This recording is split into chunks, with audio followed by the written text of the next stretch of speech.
Capítulo 5. Perda de pessoas amadas. Mortes prematuras. Quando a morte ceifa nas vossas famílias, arrebatando, sem restrições, os mais moços antes dos velhos, costumais dizer: Deus não é justo, pois sacrifica um que está forte e tem grande futuro e conserva os que já viveram longos anos, cheios de decepções, pois leva os que são úteis e deixa os que para nada mais servem, pois despedaça o coração de uma mãe, privando-a da inocente criatura que era toda a sua alegria. Humanos, é nesse ponto que precisais elevar-vos acima do terra à terra da vida, para compreenderdes que o bem, muitas vezes, está onde julgais ver o mal, a sábia previdência onde pensais divisar a cega fatalidade do destino. Porque haveis de avaliar a justiça divina pela vossa. Podeis supor que o Senhor dos mundos se aplique, por mero capricho, a vos infligir penas cruéis.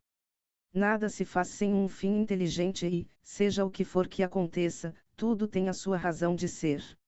Se perscrutasseis melhor todas as dores que vos advêm, nelas encontraríeis sempre a razão divina, razão regeneradora, e os vossos miseráveis interesses se tornariam de tão secundária consideração, que os atiraríeis para o último plano.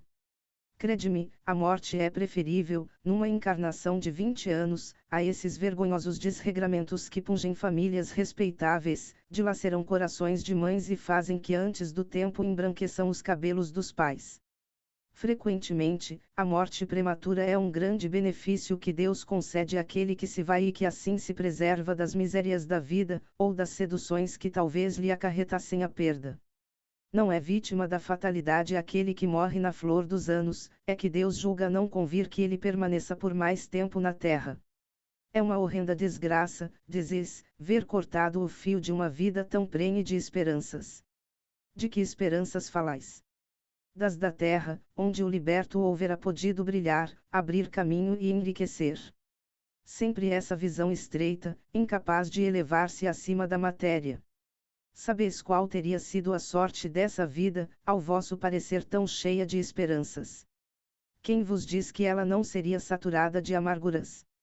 Desdenhais então das esperanças da vida futura, ao ponto de lhe preferirdes as da vida efêmera que arrastais na terra. Supondes então que mais vale uma posição elevada entre os homens, do que entre os espíritos bem-aventurados. Em vez de vos queixardes, regozijai-vos quando praz a Deus retirar deste vale de misérias um de seus filhos. Não será egoístico desejardes que ele aí continuasse para sofrer convosco. Essa dor se concebe naquele que carece de fé e que vê na morte uma separação eterna. Vós, espíritas, porém, sabeis que a alma vive melhor quando desembaraçada do seu invólucro corpóreo. Mães, sabei que vossos filhos bem-amados estão perto de vós, sim, estão muito perto, seus corpos fluídicos vos envolvem, seus pensamentos vos protegem, a lembrança que deles guardais os transporta de alegria, mas também as vossas dores desarrazoadas os afligem, porque denotam falta de fé e exprimem uma revolta contra a vontade de Deus.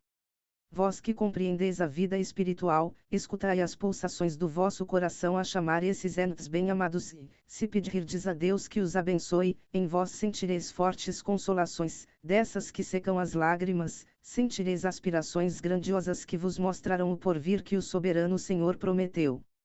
Sanson, ex-membro da Sociedade Espírita de Paris. 1863, se fosse um homem de bem, teria morrido 22. Falando de um homem mau, que escapa de um perigo, costumais dizer, se fosse um homem bom, teria morrido. Pois bem, assim falando, dizes uma verdade, pois, com efeito, muito a miúde sucede dar Deus a um espírito de progresso ainda incipiente prova mais longa, do que a um bom que, por prêmio do seu mérito, receberá a graça de ter tão curta quanto possível a sua provação. Por conseguinte, quando vos utilizais daquele axioma, não suspeitais de que proferis uma blasfêmia. Se morre um homem de bem, cujo vizinho é mau homem, logo observais, antes fosse este. Enunciais uma enormidade, porquanto aquele que parte concluiu a sua tarefa e o que fica talvez não haja principiado a sua. Porque, então, haveríeis de querer que ao mal faltasse tempo para terminá-la e que o outro permanecesse preso à gleba terrestre. Que diríeis se um prisioneiro, que cumpriu a sentença contra ele pronunciada, fosse conservado no cárcere, ao mesmo tempo que restituíssem à liberdade um que a esta não tivesse direito? Ficai sabendo que a verdadeira liberdade, para o espírito, consiste no rompimento dos laços que o prendem ao corpo e que, enquanto vos achardes na terra, estareis em cativeiro. Habituai-vos a não censurar o que não podeis compreender e crede que Deus é justo em todas as coisas. Muitas vezes, o que vos parece um mal é um bem. Tão limitadas, no entanto, são as vossas faculdades, que o conjunto do grande todo não o apreendem os vossos sentidos obtusos. Esforçai-vos por sair, pelo pensamento, da vossa acanhada esfera e, à medida que vos elevardes, diminuirá para vós a importância da vida material que, nesse caso, se vos apresentará como simples incidente, no curso infinito da vossa existência espiritual, única existência verdadeira. Fenelon. Senos, 1861. Os tormentos voluntários 23. Vive o homem incessantemente em busca da felicidade, que também incessantemente lhe foge, porque felicidade sem mescla não se encontra na terra. Entretanto, malgrado as vicissitudes que formam o cortejo inevitável da vida terrena, poderia ele, pelo menos, gozar de relativa felicidade, se não a procurasse nas coisas perecíveis e sujeitas às mesmas vicissitudes, isto é, nos gozos materiais em vez de a procurar nos gozos da alma, que são um prelibar dos gozos celestes, imperecíveis, em vez de procurar a paz do coração, única felicidade real neste mundo, ele se mostra ávido de tudo o que o agitará e turbará, e, coisa singular, o homem, como que de intento, cria para si tormentos que está nas suas mãos evitar. Haverá maiores do que os que derivam da inveja e do ciúme. Para o invejoso e o ciumento, não há repouso, estão perpetuamente febricitantes.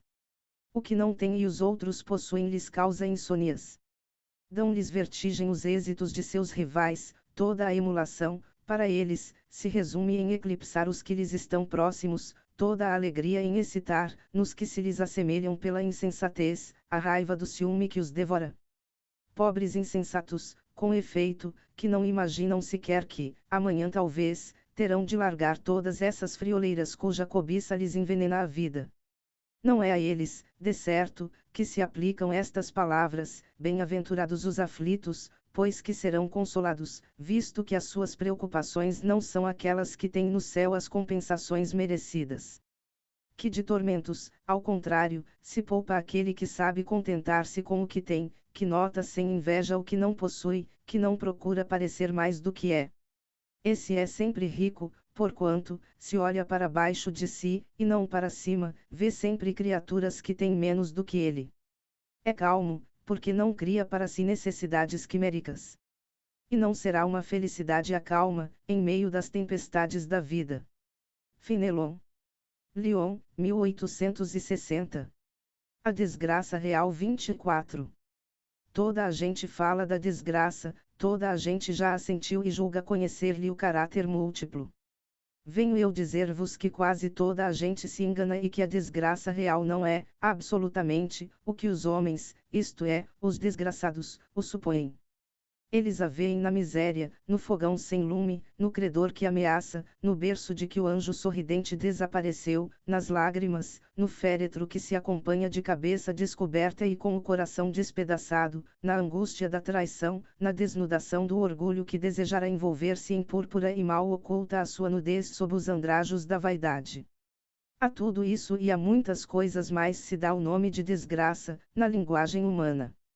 Sim, é desgraça para os que só veem o presente, a verdadeira desgraça, porém, está nas consequências de um fato, mais do que no próprio fato.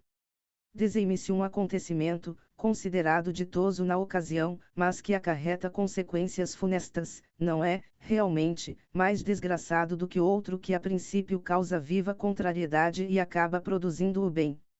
Deseime-se a tempestade que vos arranca as árvores, mas que saneia o ar, dissipando os miasmas insalubres que causariam a morte, não é antes uma felicidade do que uma infelicidade. Para julgarmos de qualquer coisa, precisamos ver-lhe as consequências.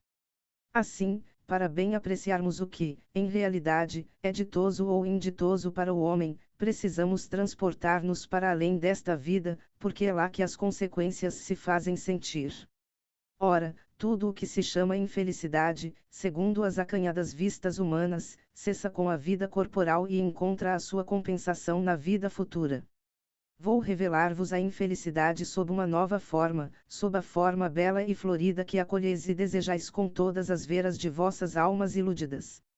A infelicidade é a alegria, é o prazer, é o tumulto, é a vã agitação, é a satisfação louca da vaidade, que fazem calar a consciência, que comprimem a ação do pensamento, que atordoam o homem com relação ao seu futuro.